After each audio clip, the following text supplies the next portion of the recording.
what we are building, because the virtual being is an interface.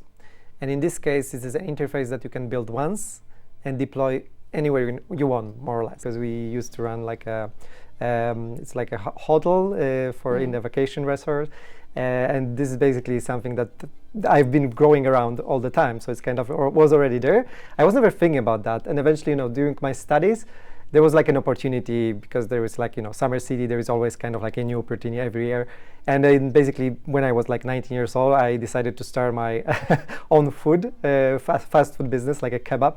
Doing the kebabs yourself? Yeah. Really? Oh, wow. Yeah, so it's like, we started a business and we also were the only employees there. So it's like, there was no like well-developed Polish startup ecosystem yet.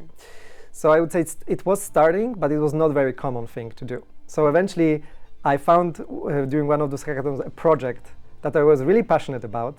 And I wasn't thinking about like eventually, maybe I will do it as a startup. I just wanted to continue this project into something that might become a business. We are kids and eventually we become students, right? So it's like you don't train, especially in Poland, I would say, we don't train a lot of team skills.